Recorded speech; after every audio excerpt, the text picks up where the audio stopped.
DLC loaded this morning. Yes! Okay, so we got a new DLC going where I can play as my favorite betentacled wife, Zoe. So we're going to be playing as Zoe today. I don't exactly know who we're going to be romancing, but I love that you get to play as her now. And I'm not even changing her name. I am changing her pronouns. Because she's an eldritch being and probably has many, many people inside her corporeal form. A new chapter begins. She has voice lines too, that's adorable. Okay, so what would Zoe want to take to camp? Yeah, I'm going to therapy. I'm going to go ahead and pack a pocket therapist. Her backpack is cute and looks like a portal to an anime dimension, and also something I would pack for camp. Coloring Hawaiian shirt. And, yeah, Scott's next. Hex yeah. One might say that the monster prom had hardened us on the highs and lows of love. But no, in love we were always absolute beginners. And summer camp was no different. No one talked about it, but the idea of a summer love loomed over our heads. Close to the last day of camp, there was a meteor shower happening just 3 days away. Everyone knew that if you were into someone, you were going to watch that damn thing together. And so a silent, yet powerful pressure invaded us. It was the monster prom all over again. Yes, monster prom is simping the game. Everything seemed uncertain, everything but one thing. Whoever we were asking on a meteor shower date is probably going to be one of the 6 coolest people on that bus, besides Zoe. Joy Johnson-JoJima, a badass witch who wanted to chill a bit after saving the world countless times. Ravi Mishra, a hot-headed adventurer possessed by a curse who had turned out to be the most annoying roommate ever. Calculaster Hewlett-Packard, a library computer who had become a sentient robot ready to experience life to its fullest. Dahlia Quino, a buff blue demon and warmonger who had set her sights on conquering summer next. Damien LeVay, a fearless demon with a taste for destruction and a love of fire.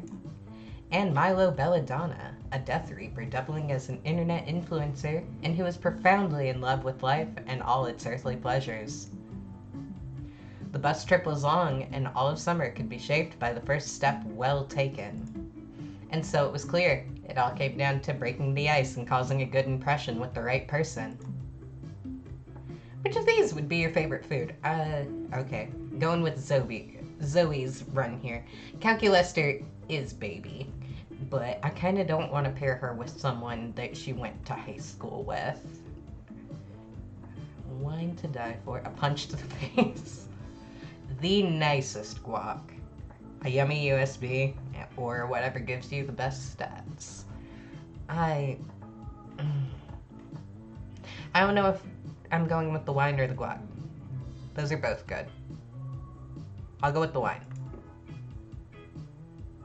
Yeah. That's a good first fling for her.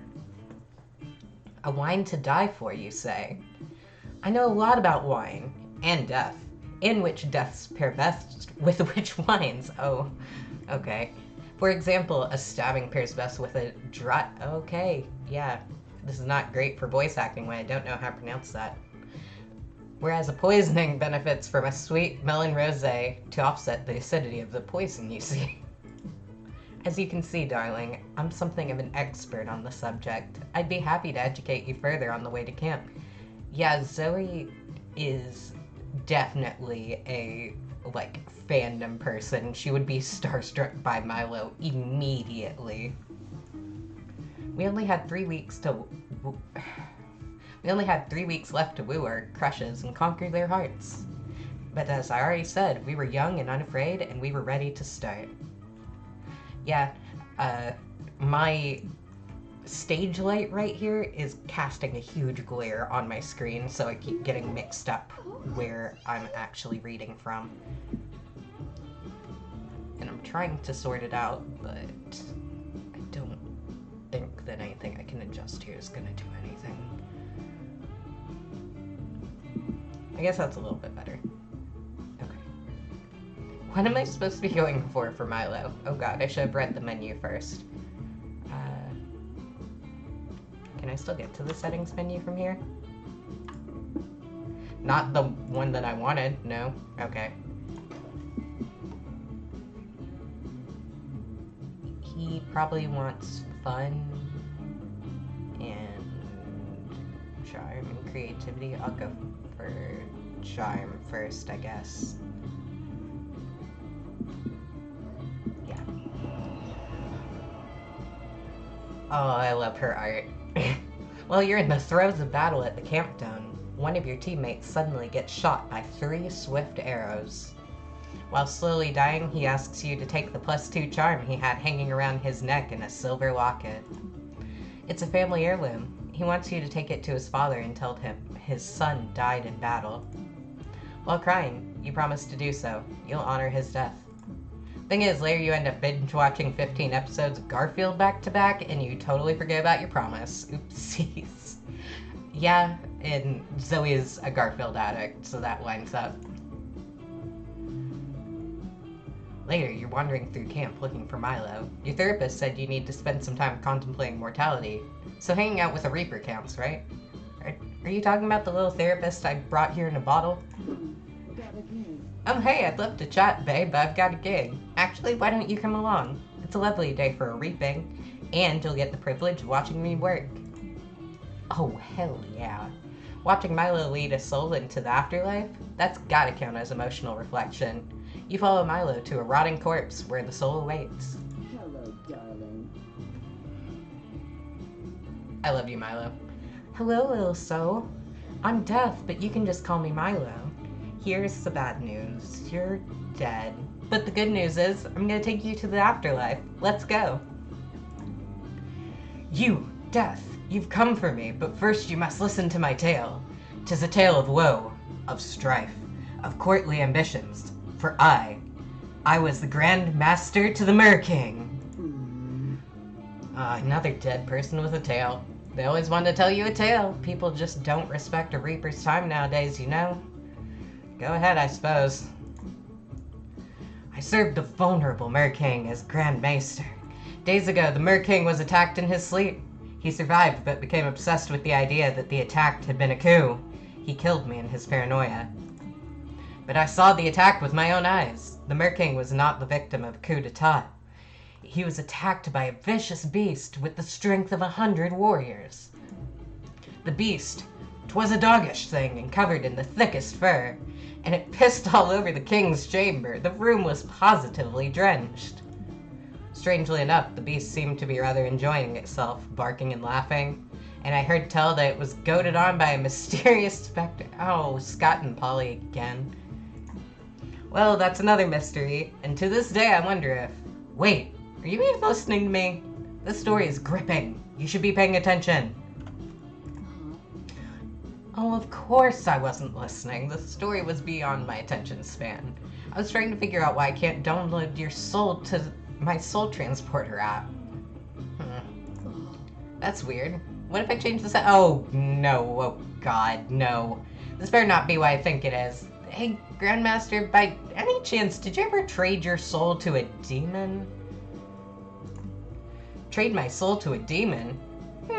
I don't recall. I might have. It sounds like something I would do, but I can't recall the demon. That's Dahlia, not... I really should turn off the monster porn outfits. That soul belongs to me, baby. Get ready for an eternity of... Scott. That's Dahlia. Dahlia's just wearing a Scott costume. 4 years ago, I made a deal with that guy. He swore that I could have his soul when he died for the low price of 4 Altheme Pogs. You know Pogs. Remember Pogs, you guys? Oh yeah, it's all coming back to me now. Great to see you again, Scott. I forgot I traded away my soul, but I never forgot those bitchin' elf Pogs. They were so sweet. Such nice Pogs. I was entertained by them for like 4 weeks. Then the next trend came and I forgot about them. But it was totally worth trading my soul. Dahlia's a little pog champ, yeah. Oh, the shenanigans. I can barely cope. Scott, I need you to relinquish this soul so I can take it to the afterlife. I refuse to let this affect my rating. Sorry, Milo. I traded 4 whole pogs for that soul. I'm not giving it up unless you give me something better. I'm making a soul army, and he's gonna be my first soldier. Shit. Looks like Milo needs to wrestle his soul from Scott's demonic grip. Bargain with Scott and get the sexy Reaper, the recently deceased soul that they deserve. Yeah, soldier. I did not miss that pun. Okay. Soul album. Or 20 elf pogs. I'm pretty sure I just want to go for 20 elf pogs. Yeah! 20 elf pogs? Zoe, are you serious? It's a deal! You grab your collection of elf pogs out of your backpack. Scott snatches them excitedly and throws the Grandmaster's soul back to Milo. Never stop being Wonderful. Thanks for trading, Scott. I'm pleased as a butterfly emerging from a chrysalis. And I didn't realize that you were such a big elf fan. First off, fuck yeah, I'm a huge elf fan. But this was actually a financial investment. The Pogs black market is hella lucrative. You guys haven't heard? There's a whole underground economy that's entirely based off of Pogs. It's a totally unregulated market, but that's what makes it so fun. And the specific type of Pog is important for determining its value. Elf Pogs are some of the highest value Pogs out there, along with Star Trek The Next Generation Star Discs. Technically, the black market does consider human souls to be a type of Pog, but they're basically worthless currency. 20,000 human souls are usually about 1 elf Pog. Okay, but why did you trade 4 of them for his soul then? You're trending, darling. Scott, you're an absolutely inspired trader. I could listen to you talk about underground economies all day. This is basically ASMR for me. Gotta go. Hell yeah, I should go though. I want to liquidate these pogs right away. The whole market's going crypto soon, and you never know what they'll do to the value of these babies. I sincerely cannot believe how well that worked out. Let's finish this reaping gig, okay? Milo pops the Grandmaster soul into their Yves St. Laurent soul reaping tote, and you two enjoy a nice stroll while leading the soul to the afterlife. Since you helped them finish the gig so quickly, you two take the extra time off to sit on a cliff and hold hands. It's romantic as fuck. This atmosphere, it's calm, quiet, beautiful. I can feel myself blooming, you know? I'm as happy as a peony in spring. And the sunset is particularly emotional today. Thanks for your help with the gig, Zoe. I don't know what I would have done if Scott had kept that soul. But you were there right when I needed you, weren't you? Suddenly, Milo dramatically grabs your face with both hands. They stare deep into your eyes. You can feel your soul quaking. Listen, Zoe, I wouldn't trade your soul for all the elf pogs in the world. Whoa, if Milo thinks that your soul is worth more than 20 elf pogs, that's gotta mean something, right? You blush so hard that it gives you 2 boldness and 1 smart. Yeah.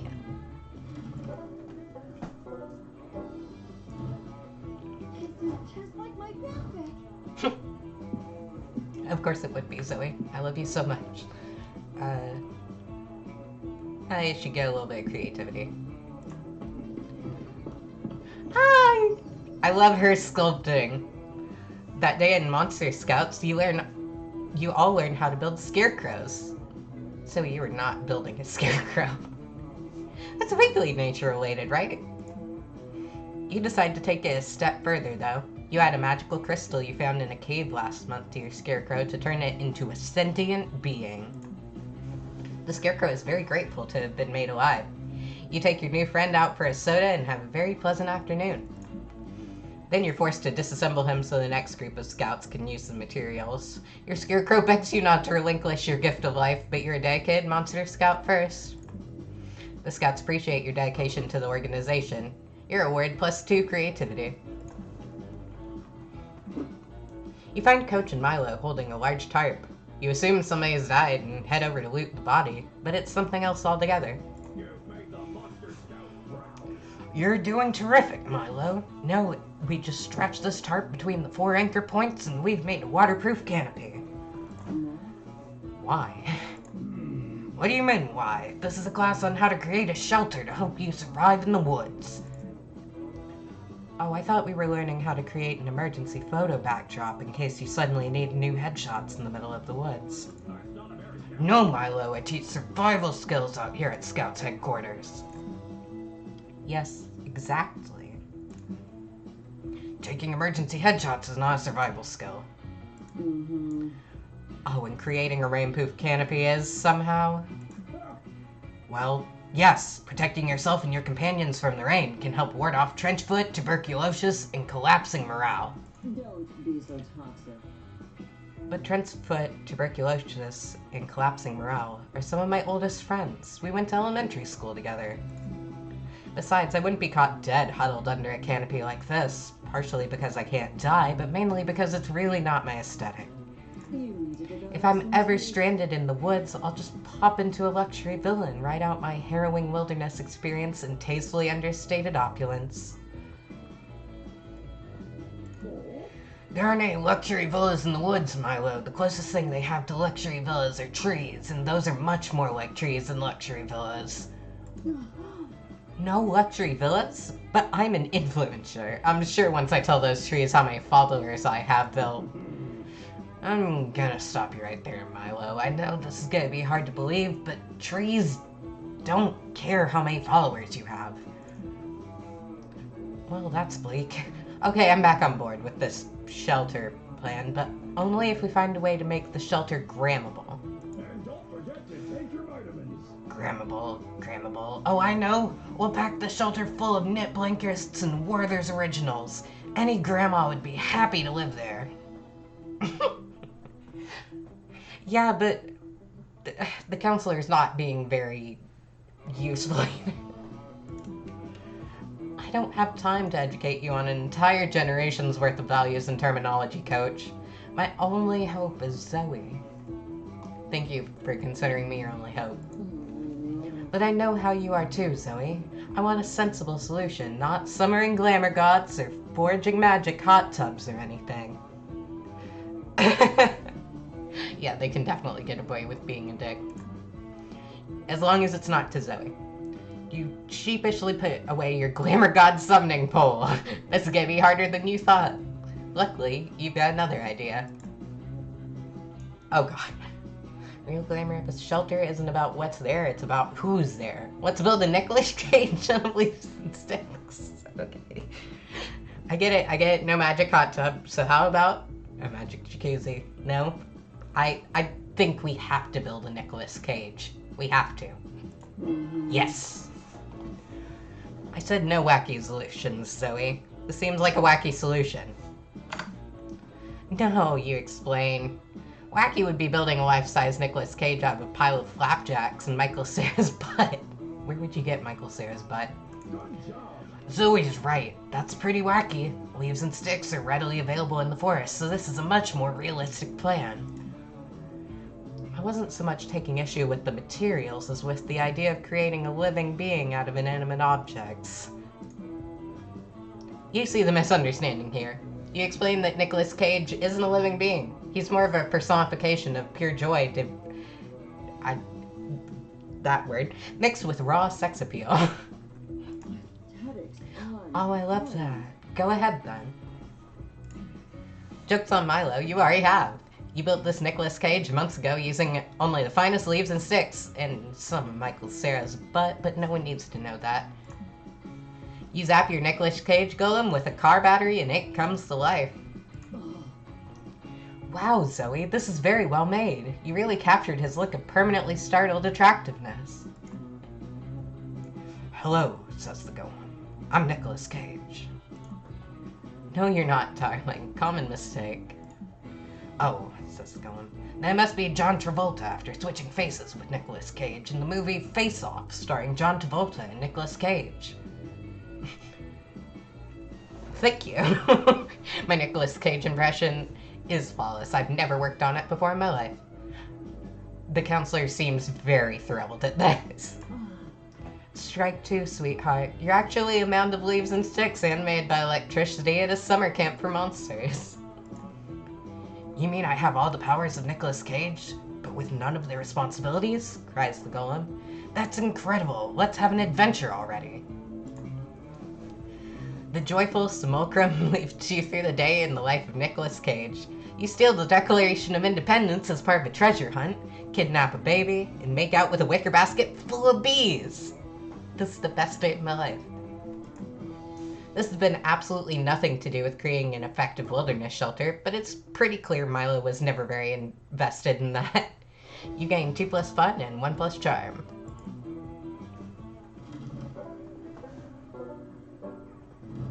Going well so far. I hope I can finish by my therapist appointment. Oh. I'm already doing pretty well with Milo, though. Yeah, no, I'll go ahead. Oh, I love Dahlia's outfit. Milo, please help me. I need some advice. Ooh, yay. Advice is my specialty. Let's see. How about don't do anything you'll regret. But also the only thing you'll ever regret is not doing more. No. I need specific advice. You see, I've just been invited to attend Hell's annual Warlord and Warlady banquet and bloodbath. The W&WB&B is like a super big deal. All my heroes will be there. Baphomet, Genghis Khan, the unstoppable tide of despair, the Hamburglar. Oh, I see. And you want to make a good impression at this demonic Coachella thing.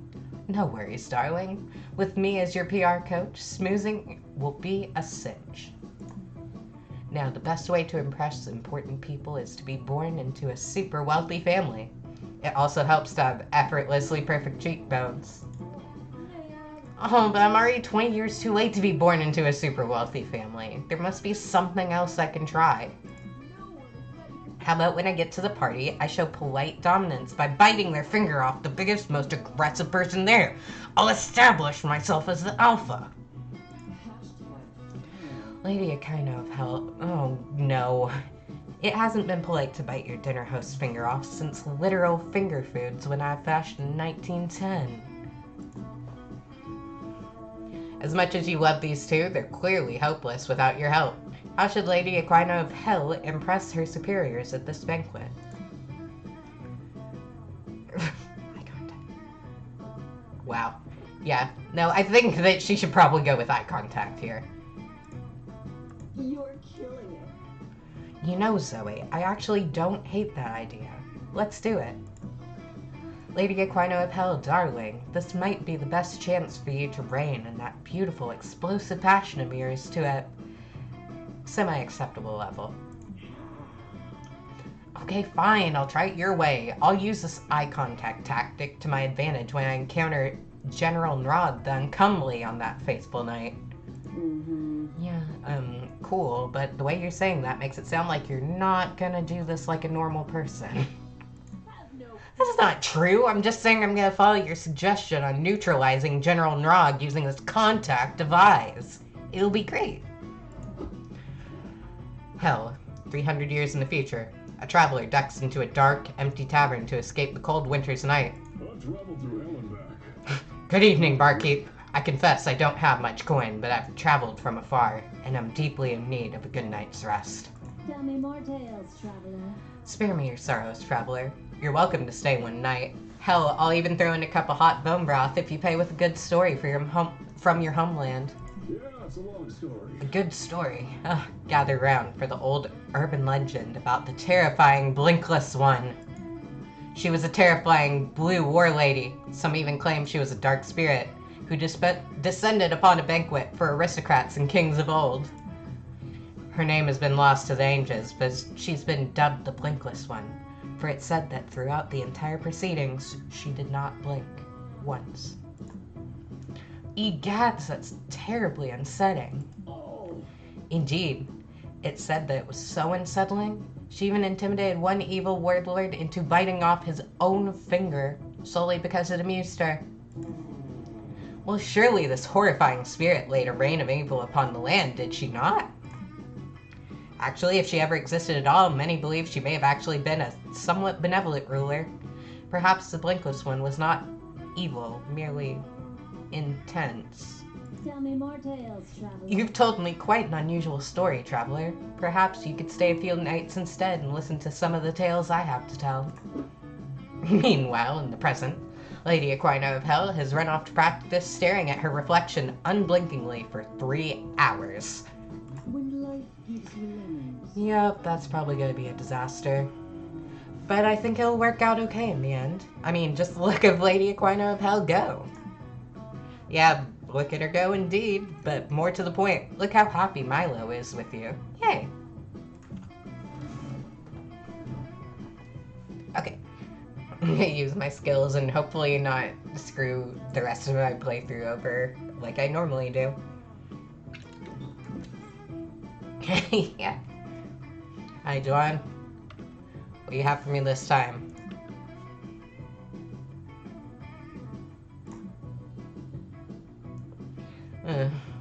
It's probably gonna turn my blood into mayonnaise. It's fine. Should I be drinking drinks mixed by a cat?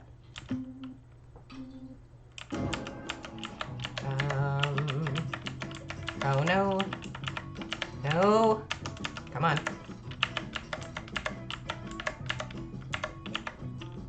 No, no, no. Oh, what did I get? No. Ski mask. What the hell did I get? That ski mask was imbued with magic, my friend. It's a magical object to let someone go incognito. But since you just drank it, I guess your inner stats will go incognito now. No! This is the part where I leave before you puke all over me. Oh, great. No, yeah, I never do well at testing my skills. I kinda don't have skills. Okay. Yeah, oh. Something will work out, surely. That day, you bring a magazine to read by the lake. The cover story is How to Gain Fun While Camping with Your 6 Hottest, Most Charismatic Friends. Step 1, go to the lake. Step 2, wait. Zoe, you're freaking every- Why do you need water wings? You're made out of tentacles! What? That's it? Then why hasn't that worked for you yet? Oh wait, you just gained 2+ fun. Thanks, Cosmo! Afterwards, you end up vibing with Milo. You're sharing a hammock, cuddled up close with each other. And you're both checking your phones. Hell yeah! What could be more emotionally intimate than quietly scrolling right beside your #1 summer crush? Suddenly, Milo's phone starts blowing up. Granted, Milo's phone is always blowing up, but right now it's worse than usual. Hey, darling. No need to look so jealous, dear. Just a work text. I'll keep telling the head office not to contact me when I'm taking a staycation, but I suppose this reaping is urgent. Oh, well, another day, another day. Oh my god, this is a little awkward, isn't it? Well, not awkward for you, because you don't know yet, and I shouldn't tell you. But I can't resist a little gossip. Listen, Zoe, I don't usually disclose proprietary information, but I just got a gig for next week to collect your soul. Huh? Milo's gonna reap your soul? That sounds super terrifying and also a little bit hot. You ask Milo if this means you're going to die next week. Short answer, yeah, you're totally gonna die. Long answer, life, death, and fate are weird and messy, and it's hard to say 100% because of quantum nonsense, but if I'm getting the gig, yeah, you're gonna die. Congrats! Holy shit, this is the most awkward news you've ever received while lounging in a hammock. You start to freak out. No, Zoe, don't freak out. I'm an expert, and I promise you, it's not as scary as it seems. Death reminds us of the profound, intimate beauty of life. Also, Zoe's immortal. How the hell are you gonna reap Zoe? I'll let you handle it. It's fine. And realistically, it's not like you're immortal, but she is. She's an eldritch god. Sorry to burst your bubble, but death was going to find you eventually, boo. To be quite honest, I'm actually doing you a huge favor by letting you know ahead of time. It's my gift to you, the opportunity to go out with a bang. This is the first day of the rest of your life. Let's make this the last week of your life, the best week of your life. We'll spend every moment together and we'll end it with a huge party, a celebration of Zoe.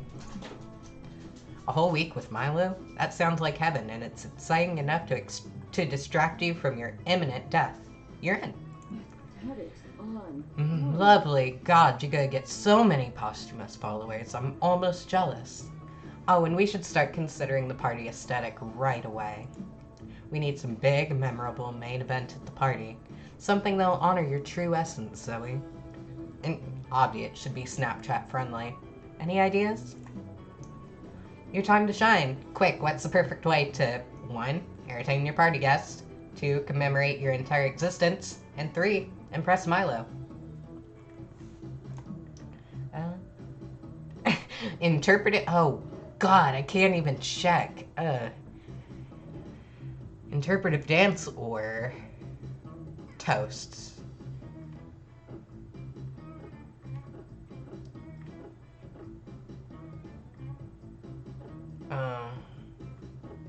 I think I'm more. Yeah, okay. Thank God. Oh, that's perfect. It'll be like celebrating your life by intertwining it with the lives of the people you loved. I had no idea you were so profound, Zoe. But if I know anything about drunken party toast, we're going to need pre-approval on these speeches. We've got no choice but to conduct a rehearsal immediately. You spend the afternoon getting all your friends together and breaking the big news. You're dying next week. Shockingly, they all seem pretty okay with it. You humbly request that they all deliver a toast for you at the party, and just to be safe, you write the speeches yourself. Hello, darling. Alright, lovely people, welcome to the rehearsal for Zoe's elegant end-of-life blowout bash. Let's proceed with the heartfelt eulogies. Oh my God, I can't believe that Zoe's dying. I'm like totally sad about it. But honestly, being dead totally isn't even a thing. Go have more fun. My favorite memory of Zoe is when they saved a school bus of orphans from falling into a pit of lava, using only their mega thick ass cheeks. Damn! Anyway, let's pour one out for Zoe and pour another one out for Zoe's butt. Those cheeks will be missed. This cannot be real. Okay, I'm the only person who's kind of weirded out that Zoe's apparently dying next week. No? Just me? Cool.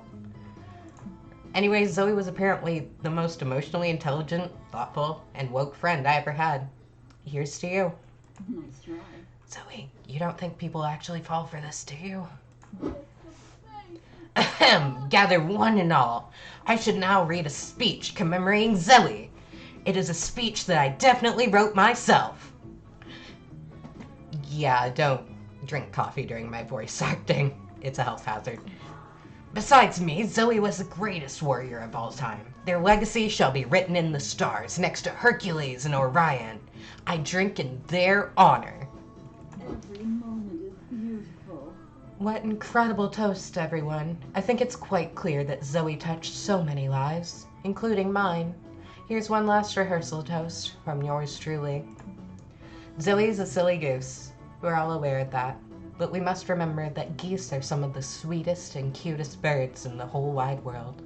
Never stop. I thought I knew what it meant to really fall in love with life. But watching Zoe's constant, elegant failures taught me that lesson all over again. Cheers, babe. I'll drink to that.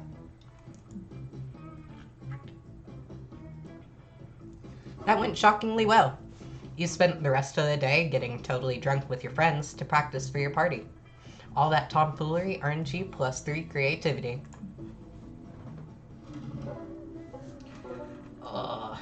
Yeah, no. Get... It's not just like my graphic.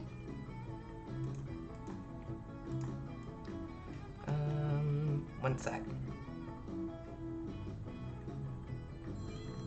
Whoops.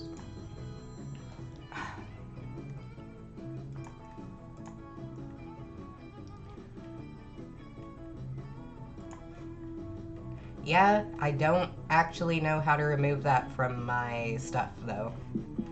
It's okay. I'll figure it out after the stream. That's discouraging, though.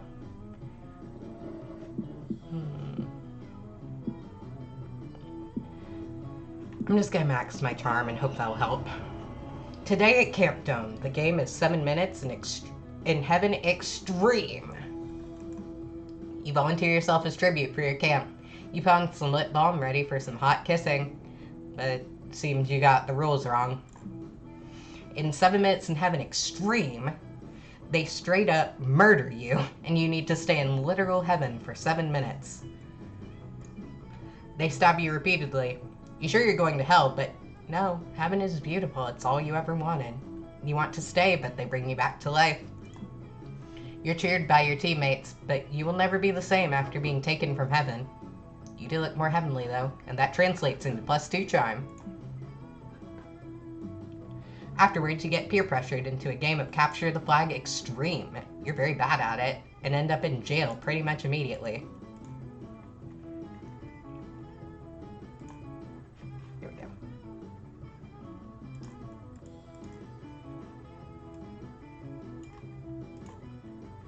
Aha! Yeah, I managed to get that message deleted. That's okay, though. Jail is just a chalk square drawn on the ground and given some of the weapons the other players are carrying. It's probably the safest place you can be. Milo and Calculus are already in jail. Maybe you can convince them to ditch this game and eat marshmallows or something. Hello, fellow inmate. What are you in for? Hello, Internet. Don't mind him. He's been like this since they put him in here.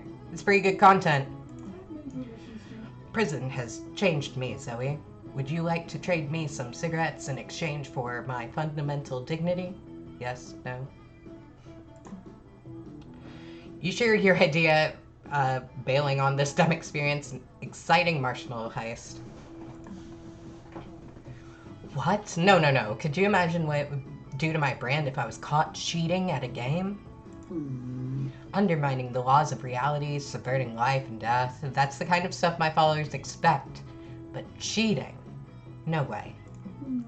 As for me, friend, I have been on the inside so long I do not think I can ever go back to society. Besides, the real prison here is the prison of negative thinking, you know? No, you don't know. Nor do you agree. But if your fellow prisoners insist that this is a real jail, you'll just have to orchestrate a real jailbreak. Okay, social media? Or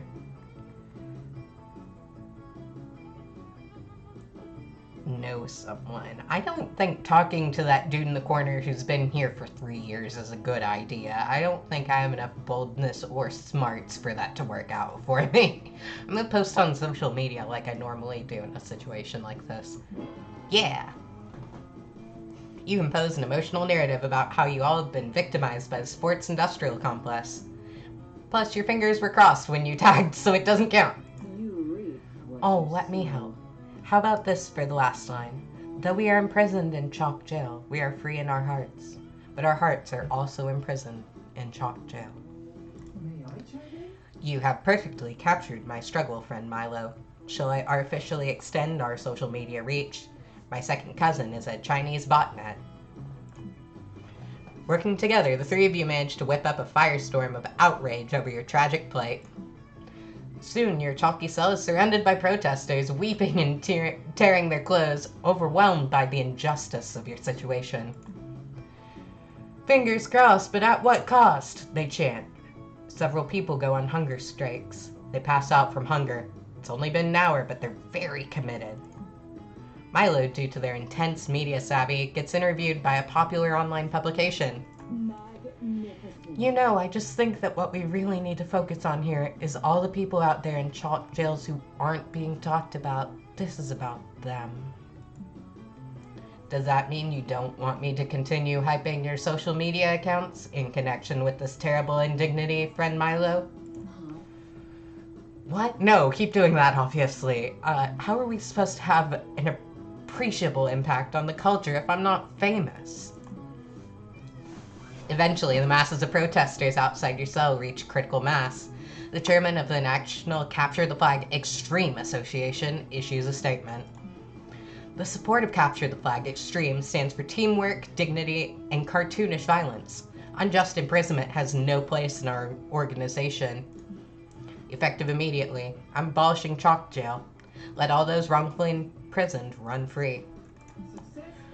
Hooray, we are free. I suppose I will not be needing the pruno I was brewing inside my chest cavity. Oh, ew. No, Calculaster, we never needed that. Removing Jill from the game permanently unbalances Capture the Flag Extreme, but let's be real, this is nowhere near the worst thing you've ever done. You gain 2+ charm and 1+ creativity. Okay, I'm kind of keeping track of the stats in my head now, so that I won't mess up on the next one. You see Dahlia and Calculaster sitting together. Dahlia is showing Calculaster all of her Monster Scout batches, pulling them out one by one as if they're priceless treasures. I don't think I meant to sit with them. No, I didn't. Shit. And this is my brownie selling badge. I got it by selling the most brownies of all the Monster Scouts. That's lovely, Dahlia. What was your entrepreneurial success strategy for selling the brownies? Actually, Polly helped me with this one. She said I had a secret ingredient to the batter. Whatever it was, people bought it by the buttload. Why'd you let Polly put drugs in the brownies? Oh, I see. Your little slanty face. I've got tons more. This is my brush your teeth 3 times badge, and here's my shower every day badge, and my K-Beauty skincare queen badge. Are all the Monster Scout badges predicated on completing basic organic hygiene? Not always. Here's my repurposed and entire skeleton badge. I got that by turning a human skull into a cereal bowl, his spine into a walking stick, and I used his ribs to make a cool xylophone. I love necro arts and crafts. Oh dear. Was the human already dead when this happened? Well, duh, he was actually a twofer. I got a skeleton by completing the rob a grave before the funeral is over badge. Oh no! Coach was super proud of me, and I think the widow took it pretty well. I have a lot of the badges already, but there's still so many more to achieve. But Dahlia Quino never gives up. I've gotta earn them all. Friend Dahlia, I'm appreciative that you have thought to share this very important thing with me, but... Of course, buddy, what are friends for? Quite. However, I cannot help but feel a bit conflicted over your desire to earn them all. It seems that many of the Monster Scout badges are morally dubious. What? That's blasphemy! The Monster Scouts are an esteemed organization of plucky young monsters who want to achieve and do good. So you say, but I fail to see how badges like the Turn the Kindergarten Class into a Police State badge helped you achieve and do good. Have you ever been in a kindergarten classroom before? Those little snotheads have no order or sense of duty. A police state would vastly improve their puny society. This has been a great reminder to never let Dahlia get into childcare. But in the meantime, which of your friends are you going to back in this Monster Scout debate? I didn't mean to get hearts with either of you. So... yeah, I'm gonna go with Calculaster. Oh, I never thought about that one before. I can't believe that's a legitimate badge. Why does it even exist? It seems a bit counterintuitive. Though perhaps the Monster Scout organization isn't so bad if it's open-minded enough to invite its followers to think critically about the system. Yes, I see now. The invitation for introspection allows Monster Scouts room for growth and judgment. How nice. By this metric, the Monster Scout organization is actually more ethically advanced than several world governments. Who cares about any of that? My world is falling apart! You're right, Cal. You were always right. Are Monster Scout badges really worth anything if they betray my mindless blind faith like this? But can you really blame the badges for your faith in them being compromised? Of course I can. Maybe. I don't know. Nothing has meaning anymore. Great job, Dahlia. I'm so proud of you. Ah, Coach, go away. I can't let you see me like this. Questioning authority, downing Monster Scout propaganda. It's not who I really am, I swear. It's okay. Critical thought. Openness to questioning everything. Embracing the confusing aspects of reality. And existential dread. Those are all aspects that every Monster Scout should master. I'm proud to award you with your Questioning the Monster Scout Badge Systems Integrity Badge. But Sorry kids, I gotta go. I locked down my colonoscopy for this. Stay in school. Oh my god. I'm not sure if I want this badge or any of the badges. I think I need to lie down. Zoe, this is fantastic. I'm so happy that we can help Dahlia achieve this level of personal growth. I would give you a badge for that if I had any. Perhaps instead I could reward you with a soft collision of our bodies, assisted by our arms. I believe you organics call it a hug. It won't be soft though, because every part of you is hard as rock. Or hard as plastic, I guess. That's way better. You're sure Dahlia will be back for her bombastic badge-loving self by tomorrow. For now, you're gonna milk this hug for as long as you can. Yeah, catching up with some school friends. I'm gonna use my skills again and screw myself over worse. Or redeem myself? No, I'm gonna screw myself over worse. Ugh. Okay, let's go.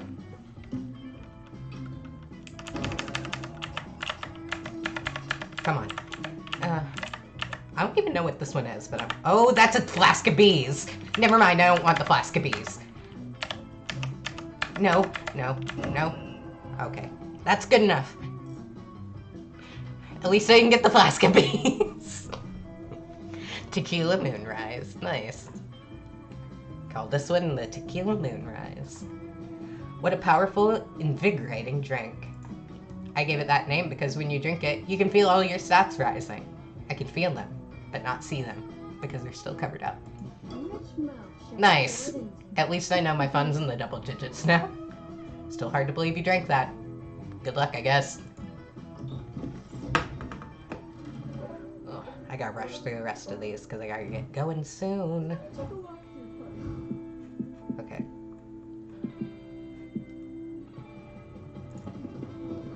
That day in Monster Scouts, you learn to make your very own clothes in the wild.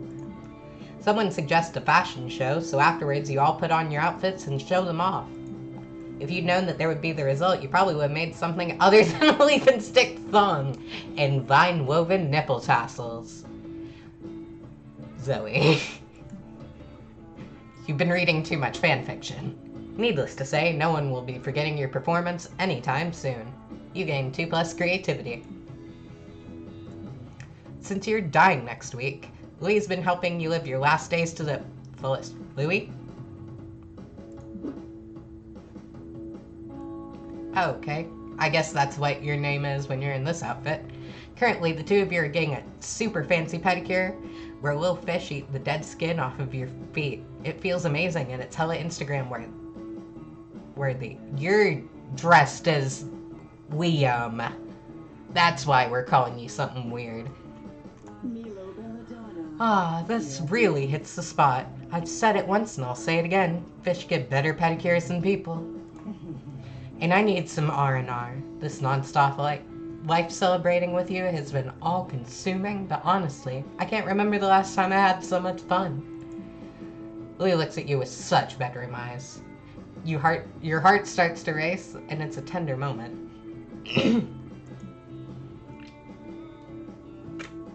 I'm gonna lose my voice with all this, Dahlia screaming.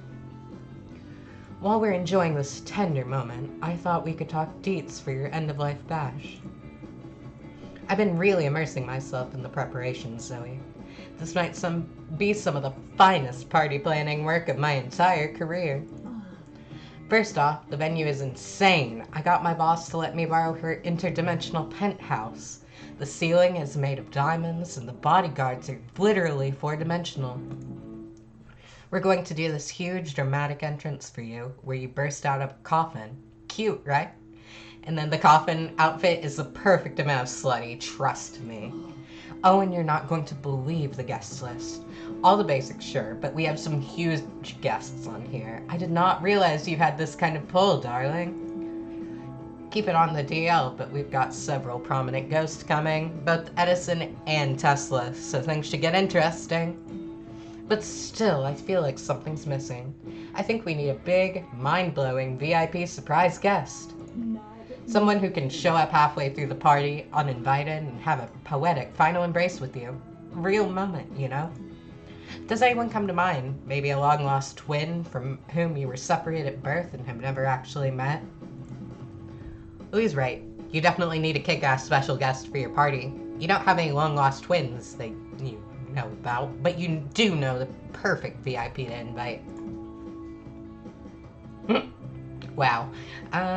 So my obstetrician, or alternate versions of me. I think alternate versions of me is gonna be awesome. Oh, fuck me. Nope, that was the wrong choice. Multiverse selves are a little trite, don't you think? But I suppose we don't have any better ideas. You and Louie finish your pedicures and then go ask Joy to perform a summoning ritual of your alternate selves from other timelines. Joy says she can do the ritual, but it's super difficult, dangerous, and it'll cost her some life force. You and Louie assure her this is a matter of life and death. She's a competent ass witch, so she rips open a huge multiverse portal. It's purple, pulsing, and she yanks like 8 different versions of you out of that thing. You were worried that your multiverse selves might be a bunch of losers, but shockingly, these Zoes are all wildly bangable.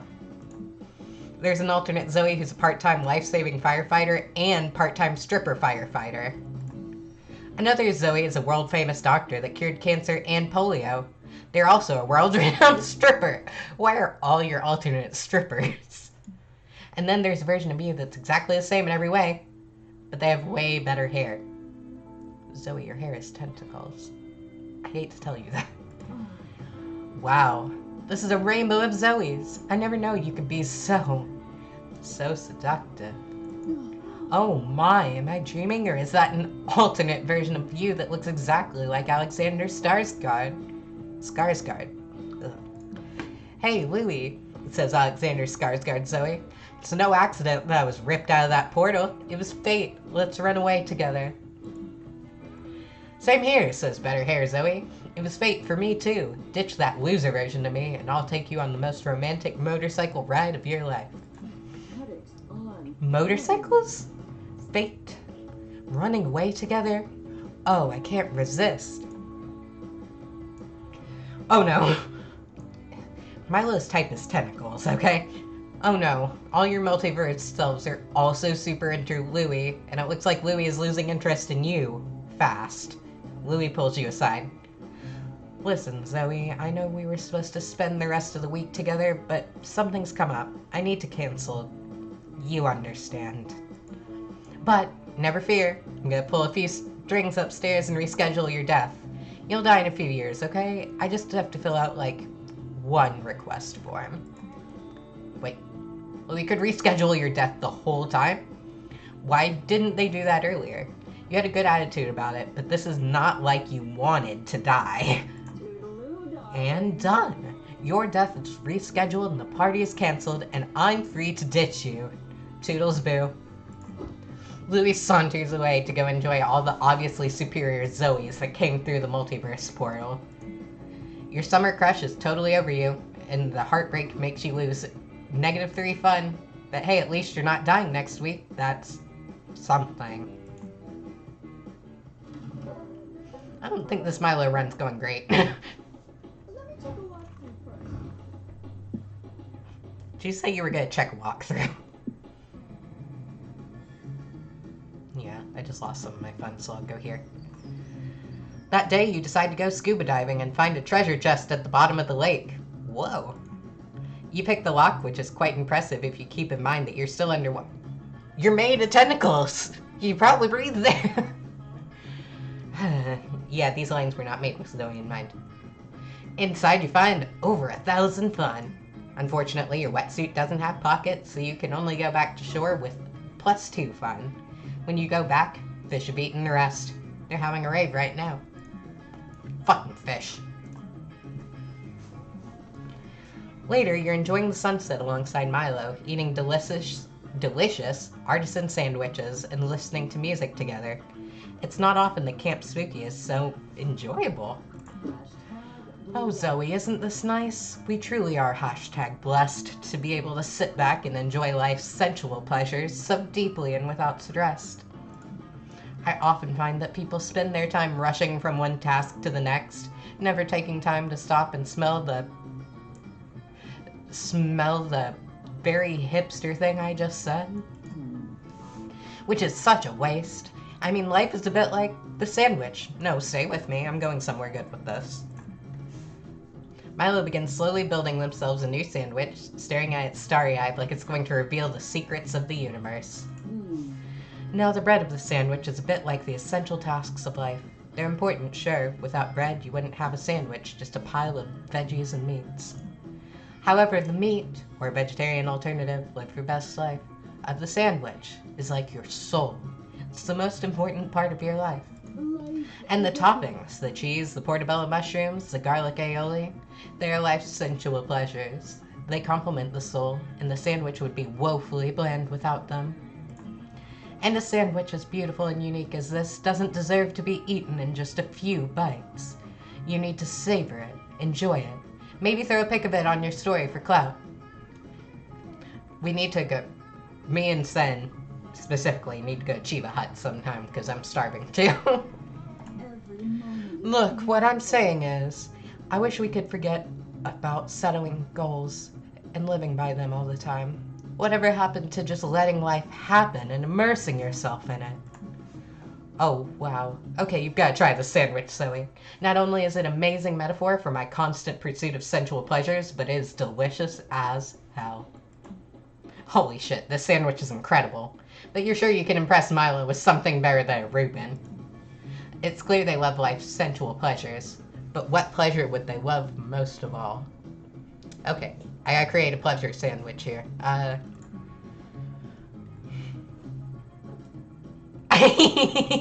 Mindful meditation or eating ass.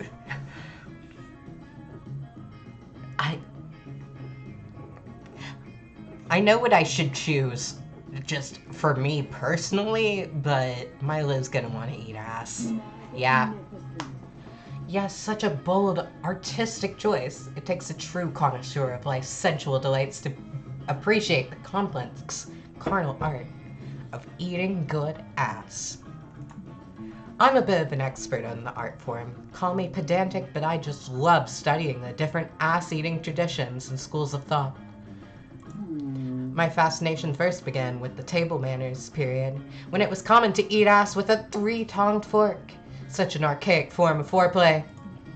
Purists still say that the only ass worth eating is neoclassical ass.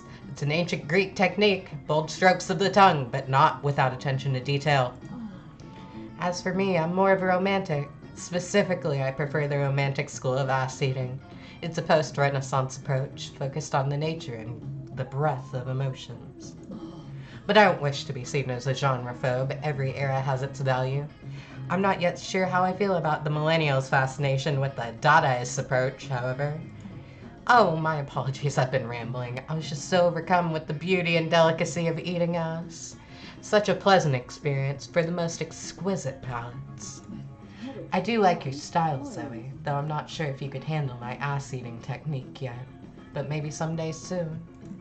You see, I've been developing my own ass-eating technique for years. The Belladonian anal cartwheel. Whoa! I'm sorry, I wasn't expecting that.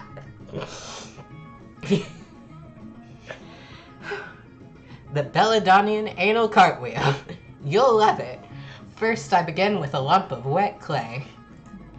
Who knew art history could be so damn sexy? You and Milo discuss culinary masterpieces well into the night.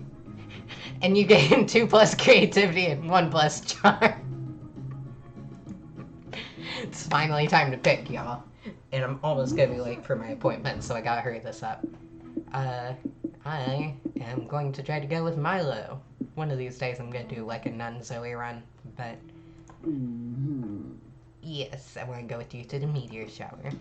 I only missed like one thing and one campfire. I might have screwed myself over. A summer fling between you and me, you say? You know, as you may have guessed from my interest in wine and cheese tasting, I do prefer to sample delectable things before I commit to taking them. So if you don't mind, darling, perhaps I could get a small taste of you? Milo kisses you on the cheek. It's simple and yet it makes your soul tremble in the strangest, sweetest way. Never stop being Ah yes, that was perfect. It's settled. I would love to be your summer fling, Zoe. We pair perfectly. My baby! Oh, she's so cute! Oh, Zoe's adorable. That last day of camp was dreamy. Milo took you to a natural hot spring they found hidden deep in the woods. You two relaxed, listened to music, and fed each other some delicious berries you foraged on your way to the spring. Even in the middle of nowhere, Milo manages to make everything decadent. You love it. Yeah, definitely got that. I have described tentacles as cute a lot, let me tell ya. But yeah. I finished my Zoe run and I was able to get Milo, so that's great. I am gonna have to run. I mean, like, seriously run to get to my therapy appointment. So I will see you guys next time. Be sure to check out King Buddha CBD in the bio. And I might be back on later, might not, but I'll see y'all later.